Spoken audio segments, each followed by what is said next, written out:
Hello learners, आज हम start करने वाले हैं एक नया topic, file handling working with text file. ये बहुत इंपॉर्टेंट टॉपिक है क्लास 12 के लिए। हर साल इसमें से क्वेश्चन पूछा जाता है। फाइल हैंडलिंग कैसे करते हैं, फाइल्स पे काम कैसे करते हैं, तो इससे हम सीखेंगे। पहले स्टार्ट करते हैं फाइल्स होता क्या है। तो वैसे भी बेसिकली कोई भी चीज़ हम जो सिस्टम में स्टोर करते हैं हार्ड डिस्क के अंदर in the form of bunch of bytes, उसको फाइल कहा जाता है। ठीक है, तो इसमें बेसिकली क्या होता है, डेटा होता है फाइल्स के अंदर जिसको हम अपनी हार्ड डिस्क के अंदर स्टोर करके रखते हैं। वर्क करना है तो डेटा फाइल में वर्क करने के लिए आपको स्टोर करने के लिए आपके पास दो तरीके होते हैं। इधर you can save your text file in the form of dot text और डॉट सीएसवी फाइल। ठीक है, तो ये दो तरह की फाइल हमारे पास में है। टेक्स्ट फाइल के अंदर आती है ये वाली फाइल है, जैसे कि रेगुलर टेक्स्ट फाइल जिसको हम डॉट टेक्स्ट से सेव करते हैं, और सीएसवी फाइल जिसको हम डॉट सीएसवी फाइल से सेव करते हैं। ठीक है, मैंने अपनी वीडियो में बताया हुआ है कि सीएसवी फाइल पे और बाइनरी फाइल पे कैसे काम किया जाता है। इस वीडियो में आपको बता रहा हूँ कि टेक्स्ट फाइल पे कैसे काम किया जाता है। ठीक है, टेक्स्ट फाइल पे काम करने के लिए कौन कौन से फंक्शन यूज करते हैं हम टेक्स्ट फाइल में। उसके लिए पहला हमारे पास में जो है वो रीड फंक्शन है, जिसमें यहाँ पे देख सकते हैं आप एफ डॉट लगा हुआ है। यहाँ पर जो एफ है वो फाइल हैंडलर है। फाइल हैंडलर मतलब जो फाइल को ओपन या क्लोज करने के काम में आता है। एक ऑब्जेक्ट क्रिएट किया जाता है प्रोग्राम के अंदर, बताऊंगा मैं अभी आपको आइडियली के अंदर कैसे हम फाइल ऑब्जेक्ट क्रिएट करते हैं और उससे रीड फंक्शन को कॉल करते हैं या रीड फंक्शन को यूज करते हैं। या फिर आप चाहें तो रीड लाइन फंक्शन यूज कर सकते हैं, या फिर आप चाहें तो रीड लाइन्स फंक्शन यूज कर सकते हैं। ये तीनों फंक्शन हमारे पास है बेसिकली टेक्स्ट फाइल के डेटा को रीड करने के काम में आते हैं। अब इनके फंक्शन क्या है तो एक बार देख लेते हैं। रीड फंक्शन है हमारे पास में, वो n बाइट्स को रीड करने के काम में आता है in the form of string. मतलब जो डेटा आपका वहां से रिटर्न होगा वो स्ट्रिंग की फॉर्म में होगा। ठीक है, यहाँ पर मैंने n मेंशन नहीं किया है, आप चाहें तो n पैरामीटर में मेंशन कर सकते हैं, तो वो n बाइट्स काउंट करेगा। बताऊंगा मैं आपको अभी। रीड लाइन में लाइन बाय लाइन रीड करता है ये। ठीक है, अगर आपने मान लो इस वाले की हम बात कर रहे थे यहाँ पे रीड लाइन की, तो यहाँ पे रीड लाइन में भी सेम कॉन्सेप्ट के पास वही आता है कि अगर रीड लाइन आप यूज कर रहे हैं, ये लाइन बाय लाइन रीड करता है। और यदि आपने इसके अंदर वेरिएबल कोई पास किया है, कोई नंबर पास किया है, n वैल्यू पास करी है, तो वो नंबर ऑफ बाइट काउंट करेगा उस लाइन की, उस पर्टिकुलर लाइन की। जैसे सपोज मैंने यहाँ पे 5 लिखा होता तो ये उस लाइन की 5 बाइट्स को रीड करके प्रिंट करा देता। ठीक है, रीड लाइन क्या करता है, एंटायर फाइल को रीड करता है लेकिन in the form of list. Difference between this function is that कि रीड फंक्शन और रीड लाइन फंक्शन जब वैल्यू रिटर्न करता है तो स्ट्रिंग में करता है, लेकिन जो रीड लाइन्स वैल्यू रिटर्न करता है वहां से लिस्ट में करता है। तो फिर से रिपीट कर रहा हूँ ये वाली बात। ये वाला क्वेश्चन पूछा भी गया है बोर्ड में कि रीड फंक्शन और रीड लाइन फंक्शन किस टाइप की वैल्यू रिटर्न करते हैं।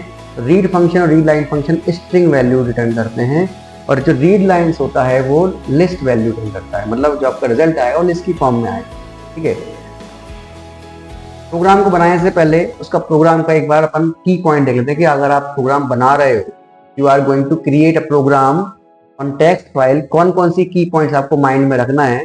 तो पहला पॉइंट हमारे पास ये होता है कि आपको पहले फाइल को ओपन करना। First task you have to open the file, then after उसका क्या करेंगे, फाइल एक्सेस मोड लगाएंगे। किस मोड में आपको फाइल को ओपन करना है, आपको फाइल को रीड करना है या राइट करना है या अपेंड करना है। इसके लिए आपको मोड एक्सेस जो है हमारे पास को स्पेसिफाई करना पड़ेगा। यदि आप फाइल एक्सेस का मोड स्पेसिफाई नहीं करते तो बाय डिफॉल्ट वो उसको रीड मोड में ले लेता है।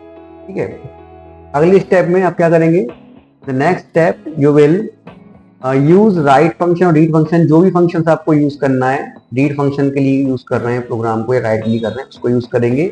देन आफ्टर जो भी आपके पास वैल्यू आई है उस वैल्यू को आप किसी वेरिएबल के अंदर स्टोर करा लेंगे। लाइक जैसे आपने वहां से लिस्टिंग आ रही है या जो भी डेटा आपका आ रहा है, या तो आप चाहे उसको डायरेक्ट प्रिंट करा लें या फिर उसको आप क्या करें, किसी वेरिएबल के अंदर स्टोर करा लें।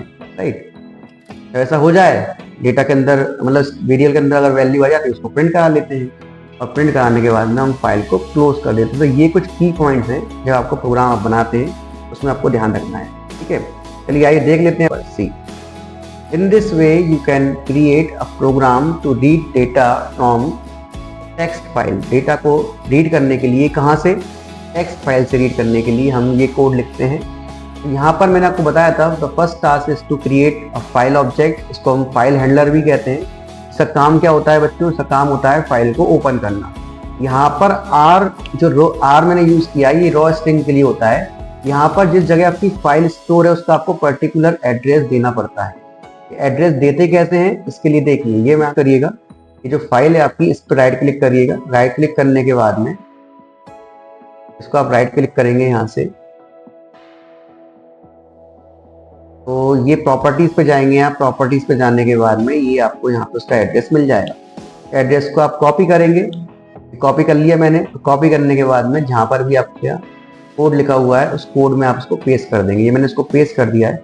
यहाँ पर ये आपको स्लैश का साइन दिख रहा है बच्चों, ये बता रहा है फोल्डर्स, मतलब सी ड्राइव के अंदर यूजर नाम का फोल्डर है, यूजर नाम के अंदर डेल नाम का फोल्डर, डेल के अंदर डेस्कटॉप, डेस्कटॉप के अंदर माई फाइल। ये जो आपका पार्टीशन आप जो कर रहे हो बेसिकली ये स्लैश के फोल्डर को बता रहा है यहाँ पे, ठीक है, राइट। और यहाँ पे जो आपने आर यूज किया हुआ है ये रॉ स्ट्रिंग के लिए यूज किया, it is for raw string, okay. ये आपने इसको रॉ स्ट्रिंग के लिए यूज किया है, ठीक है। यहाँ पे रॉ स्ट्रिंग पे और उसके बाद में मैंने यहाँ पर पूरा एड्रेस दे दिया और इसके बाद मैंने यहाँ पर कोई मोड मेंशन नहीं किया है। तो मैंने आपको बताया भी था अगर आप मोड मेंशन नहीं करते तो यहाँ पे आप या तो डायरेक्ट आर लिख लो डबल कोड के अंदर, या फिर आप नहीं भी लिखेंगे तो इट्स ओके, एरर नहीं आएगी, आपका कोड एग्जीक्यूट हो जाएगा। इसके बाद मैंने यहाँ पे str नाम का एक वेरिएबल ले लिया, स्ट्रिंग वेरिएबल f.write, यही मेन लाइन है जो डेटा को रीड कर रही है। और किसके थ्रू रीड कर रही है? The help of file handler. अगर फाइल हैंडलर का आप यूज नहीं करेंगे तो आप डेटा को रीड भी नहीं कर पाएंगे। It is compulsory to make a file object. First file object बनाया मैंने और इसके बाद में मैंने क्या किया, फाइल ऑब्जेक्ट से ही रीड फंक्शन को कॉल कर लिया। अब क्या होगा, ये जो रीड फंक्शन है पूरा डेटा को रीड कर लेगा और उसको str के अंदर स्टोर करा देगा और इसी str को मैंने यहाँ पर प्रिंट करा दिया। तो एक बार अपन रन करके देख लेते हैं कि क्या डेटा आ रहा है कि नहीं आ रहा। यहाँ पर वन मोर थिंग, मैंने रीड के अंदर कोई भी नंबर पास नहीं किया है, मतलब अगर मैं एन मेंशन नहीं करता हूं तो ये एंटायर फाइल को रीड कर लेता है। तो यहाँ पे क्या होगा, str के अंदर पूरी की पूरी फाइल आ जाएगी, ना कि कंटेंट। अगर मैं यहाँ पे 30 लिखता या 10 लिखता या 5 लिखता तो 5 बाइट्स को रीड करता या 30 बाइट्स को रीड करता ओनली। इतना आपने यहाँ पे नंबर मेंशन किया है, तो अपन ने कुछ मेंशन नहीं किया है, मतलब ये पूरी फाइल को, एंटायर फाइल को रीड करेगा। चलिए रन करके देख लेते हैं इसको। ये मैंने रन किया तो आप देख सकते हैं यहाँ पे the whole content of my file text file, ये कहाँ पर आ गया देखो बच्चों, पाइथन में आ गया। हमने लिखा था ये कोड, हमने ये जो टेक्स्ट था ये हमने लिखा था बाइनरी, सॉरी टेक्स्ट फाइल के अंदर अपन लिखा था, नोटपैड के अंदर फाइल के अंदर लिखा था और ये डेटा हमारे पास में पाइथन के अंदर प्रिंट हो गया। ठीक है, कैसे हो गया, ऐसे प्रिंट हो गया, ठीक है, इस कोड से प्रिंट हो गया। अब मान लेते हैं मुझे सपोज इसकी पूरा फाइल को रीड नहीं करना है, मुझे सिर्फ 30 बाइट्स रीड करना है। I want to read only 30 bytes from the file. तो मैंने यहाँ पे सिर्फ 30 मेंशन कर दिया।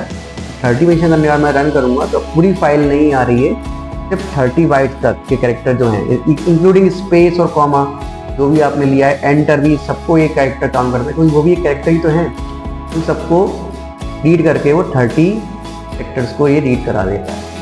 ठीक है, तो इस तरह से आपका रीड वर्क करता है, इस तरह से आपका ये रीड फंक्शन रीड करता है। ठीक है, वापस आपने अपने कॉन्सेप्ट पे आते हैं। तो कॉन्सेप्ट पे आने के लिए देखो ये बात हो गई थी अपनी, मैंने आपको बताया फाइल क्या होता है, ये बता दिया था मैंने आपको। और ये रीड फंक्शन और रीड लाइन की हम बात कर रहे थे। तो now we are talking about read line. अगर रीड लाइन की अगर बात करते हैं तो उसका भी कोड है मेरे पास। देखिए रीड लाइन के लिए, रीड लाइन क्या करता है, मैंने आपको बताया था, ये लाइन बाय लाइन रीड करता है आपके नोटपैड फाइल में या टेक्स्ट फाइल में जितनी भी आपने लाइनें लिखी हुई हैं उसको ये 1 बाय 1 रीड करेगा। तो जैसे ये फर्स्ट str लिखा हुआ है, ये पहले फर्स्ट लाइन को रीड करेगा और उसको प्रिंट कर देगा।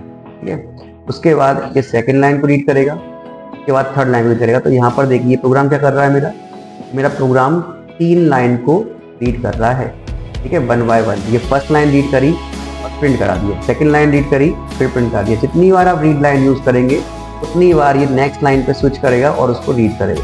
और सपोज मुझे थर्ड लाइन को अकेला प्रिंट कराना है, ऊपर की फर्स्ट 2 लाइन प्रिंट नहीं करानी है, तो मैं 2 बार दो बार मैं f.read line लिख दूंगा और थर्ड वाली लाइन को प्रिंट करा दूंगा। जैसे मान लो मैंने यहाँ पे सपोज इस प्रिंट को मैंने कमेंट कर दिया, मुझे फर्स्ट लाइन प्रिंट नहीं करानी है, लेकिन देखिए रीड लाइन तो करा रहे हो आप, रीड लाइन कराए तो आपका कर्सर तो मूव हो रहा है। ऐसे ही फर्स्ट लाइन और सेकंड लाइन, ये फर्स्ट लाइन को रीड करेगा, ये सेकंड लाइन को रीड करेगा, ये दोनों प्रिंट मैंने अगर कमेंट कर दिए तो और थर्ड लाइन पे हमारा रीड लाइन लगाया अपन ने, थर्ड टाइम अपन रीड लाइन लगाया तो ये थर्ड लाइन पे रीड कर रहा है और ये उसी को प्रिंट करेगा, ना कि फर्स्ट और सेकंड। जितनी बार आपको रीड लाइन लगाना है उतनी बार आप डेटा को प्रिंट कर सकते हो रीड लाइन लगा के। इसको रन करके देख लेते हैं। देखिए इसने सिर्फ 3 ही लाइन को प्रिंट किया, ठीक है, इसने सिर्फ 3 ही लाइन को प्रिंट किया। एक बार फिर से रन कराते हैं। ये देखिए ये मैंने इसको रन कराया, यहाँ पर देखो मैंने आर मोड लिया हुआ है और पहले मैंने आर मोड नहीं लिया था तो कंपलसरी नहीं है, आप चाहें तो ले सकते हैं और नहीं चाहें तो छोड़ सकते हैं, ठीक है।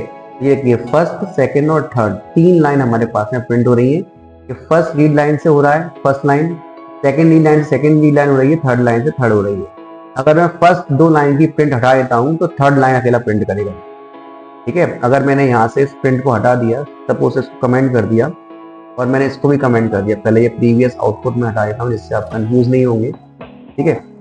और मैंने क्या किया, इस सेकंड वाले पार्ट को भी मैंने कमेंट कर दिया, ठीक है। अब मैं इसको रन करूंगा तो देखिए it will display only third line. इसने फर्स्ट और सेकंड लाइन को प्रिंट नहीं कराया, लेकिन ये थर्ड लाइन को प्रिंट करा रहा है। क्यों? क्योंकि मैंने यहाँ पे 3 बार रीड लाइन यूज किया है। अगर मैं 4 बार यूज करूंगा तो 4 बार लाइन को रीड कर लेगा, 4 लाइन्स को रीड कर लेगा। तो इस तरह से आपका रीड लाइन वर्क करता है।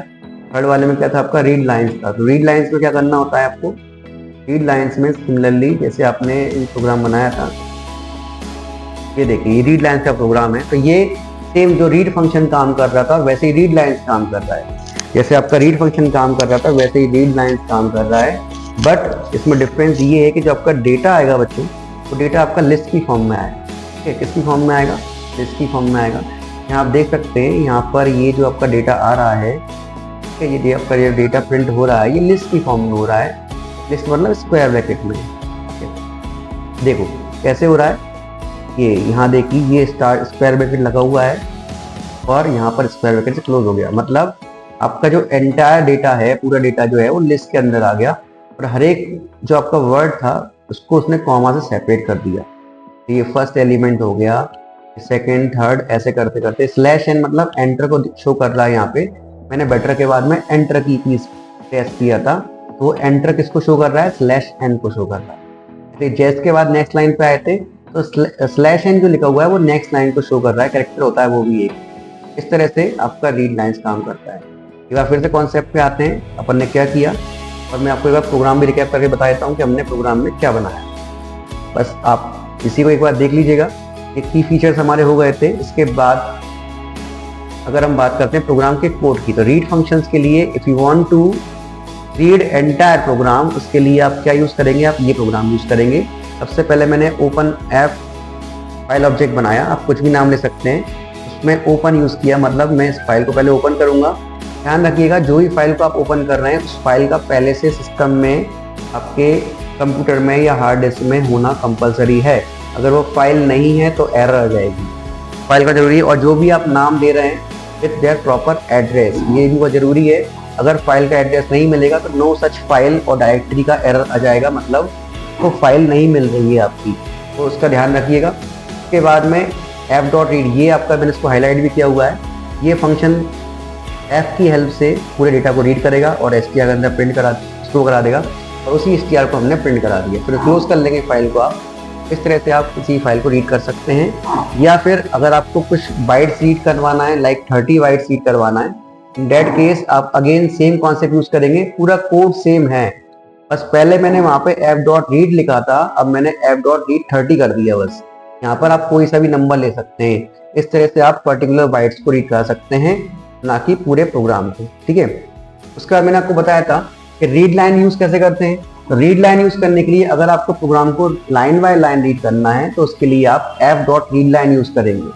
तो ये ध्यान रखिएगा, ये रीड लाइन जो होता है पूरे प्रोग्राम को एंटायर रीड नहीं करता है, ये पहले लाइन को रीड करेगा, लाइन बाय लाइन रीड करेगा। अगर मैंने 2 बार रीड लाइन लिखा है 2 बार लाइन को प्रिंट करेगा, मैंने 3 बार लिखा है तो 3 बार प्रिंट करेगा, एंड सो ऑन।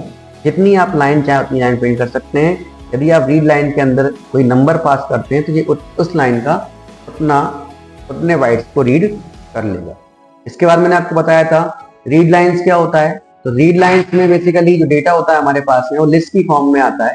देखिए, reading a complete file in a list, data होगा पूरा लिस्ट की फॉर्म में आएगा, और उसको भी आप सेम प्रोसीजर जैसे आपने रीड और रीड लाइन यूज किया था वैसे ही आप रीड लाइन्स यूज कर सकते हैं। आई होप आपको सबको समझ में आया होगा। मिलते हैं next time. Thank you everyone.